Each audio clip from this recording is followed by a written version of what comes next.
some brands need no introduction. This year, for the first time in the history of road cycling, one bike manufacturer won all 3 European Grand Tours in 1 year: the Tour de France, the Giro d'Italia, and the Vuelta a España under Team Jumbo-Visma. And that brand is Cervélo. We could not be more stoked to bring in this cutting-edge bike manufacturer, but race results are not the whole story with them. So Mark here and I want to take you through the story of the brand, tell you a little bit about what makes it special. So get your Lycra on and let's go for a ride.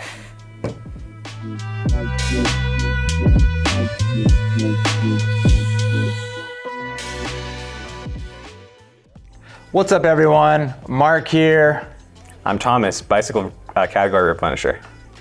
The guy that knows everything about bikes and is so entertaining, and we figured with something as cool as this to bring Cervélo here at Jenson, why not bring Thomas back and really dive into this brand and these bikes and just show how important this brand is going to be here from Jenson USA. So we're going to go over the history, we're going to talk about some of the models that we're carrying here and why you should be just as stoked as we are to check out Cervélo.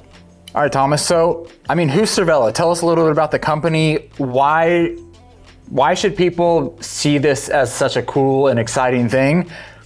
Not everyone, primarily we deal with mountain bikes, right? Mm-hmm. Yeah.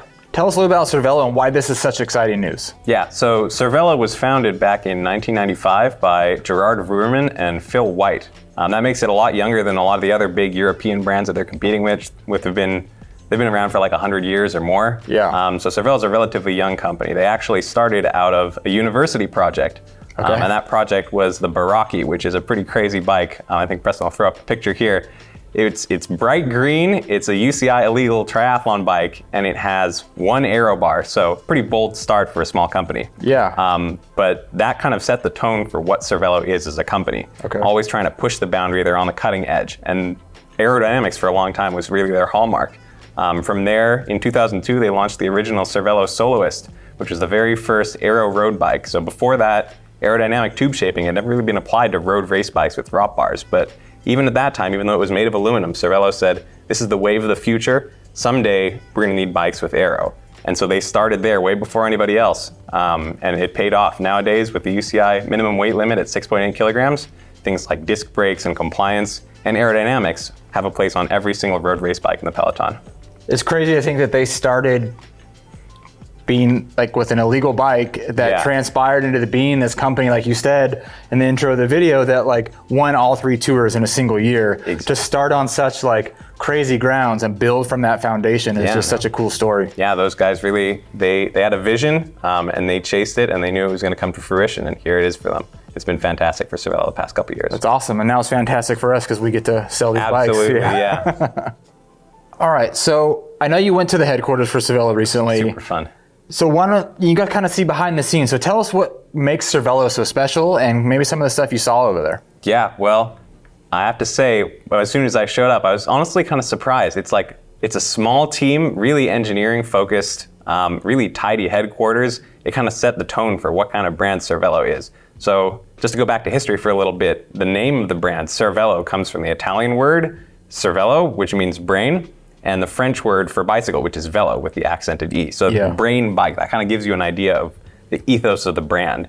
Basically, their decisions are based on speed. Okay. They make engineering-based, rational choices in the design of their bicycles, all to make every kind of rider faster. That's their core. All right, so why don't you tell us a little bit about the details with Cervélo and the models and things like that? Yeah, these bikes are full of really ingenious details, ingenious solutions that they've come up with to make the bikes lighter and stiffer and faster, just overall better at moving fast, covering ground. Yeah. One of the first, most ingenious solutions that I think is really clever they told me about when I was at their headquarters is on their new full suspension cross-country bike, the ZFS5. So a lot of the lightest, it's kind of the dominant platform for cross-country race bikes nowadays, is to have a flex stay rear end. So not having lots of pivots like an enduro bike, just trying to keep the frame really light and flexible, really light and stiff, but with a flex stay to enable the suspension to work. Okay. So what that usually requires is to use either a kind of compromised post-mount system, which adds a lot of weight, or to use a flat mount caliper, which is from road bikes in the rear, and a lot of mountain bikers don't like that because that's kind of a proprietary part. They're harder to find. So what Cervélo did is they said, we're not gonna have any compromise here. They made the front post mount carbon, and the rear post mount is combined with the rear dropout on that side. So it's a single machined aluminum piece that serves two purposes, and it makes the frame, the flex stay work better. It means that it's a more durable dropout whenever you're changing your wheel, and it makes the frame lighter, and it's an incredibly light frame. It's 1,700 grams. There are a lot of frames with similar platforms that weighed like 100, 200 grams more than that. So wow. That's a really fantastic one for them. So that's the brain bike coming out of it. Yeah, exactly. Yeah, that's the ZFS 5. That's awesome. I mean, so you're saying 5 at the end of it. Yeah, There's a significance to the 5 when it comes to Cervélo, like, and their different bikes, right? Exactly, yeah. So 5 for Cervélo, any bike like the Aspero 5, the ZFS 5, the S5, that 5 means that it's the cream of the crop, basically. That bike is their best layup. It's designed to go as fast as possible, no compromise, no extras, just pure. And you'll notice that bikes like the S5 and the R5, which are their World Tour race bikes, those bikes don't come in a lower end version. It's only at the 5 level. So that does make those bikes pretty expensive, but you know you're getting all of the engineering prowess of Cervélo and the very best that they can create. That's what that signifies for them. That's awesome. Yeah, I mean, it's really exciting to hear how much, like, I mean, for lack of a better term, like brain power goes into every detail within the brand of Cervélo to think about going faster and really just excelling in speed and everything on your bike. Exactly, yeah. And they've invented so many, there's no time to talk about them all now, but they've invented and pioneered so many things over the course of road bike development. For example, squoval tube shapes, which you can see on the R5. Those are basically as stiff with as good ride quality as you can possibly get on a climbing or all-around competition bike, but almost as aerodynamic as you can get on road bikes, while keeping the frame weight under 700 grams. That actually debuted back in 2013, again, super long time ago, on the Cervélo RCA, which at that time was $10,000. That was for the frame set. That was a super cutting edge bike in limited production from their California workshop. But now you can get that same kind of performance at the R5 at a much lower price level. They come up with these ingenious solutions and they trickle them down. That's awesome. And you kind of mentioned, a little bit about the mountain bike side of Cervélo, because technically a lot of people hear Cervélo and they've heard that brand, they're immediately thinking like road bike and things like that. Exactly, yeah. Us being, we sell a lot of mountain bikes, we sell a lot of gravel bikes. In this line here, we have great mountain bikes that you can see here behind us. Can you tell us a little bit about like the mountain bike line here and the off-road lineup that they have, and how important that is, equally important, as the road line that they carry? Exactly, yeah. They've been putting a lot of effort into developing this line lately. And so they've been making off-road bikes for a few years, but make no mistake, Cervélo, if you understand anything at this point, they don't do things half-baked. They go all the way. So the team Jumbo-Visma, their race team that's won all these Tour de France and Giro d'Italia, races everywhere. They're the dominant team in pro cycling right now. They asked for these bikes to be made because they wanted to try racing in other disciplines. Wow. And so they made the ZHT 5 as their first mountain bike and the ZFS 5 as their second mountain bike. These bikes are as cutting edge as they come. All right, so I know I cut you off there a little bit and kind of sidetracked you on off-road, because that's kind of where my brain always is going. Are there any other features that you really wanted to bring up that are super important here? For sure, yeah.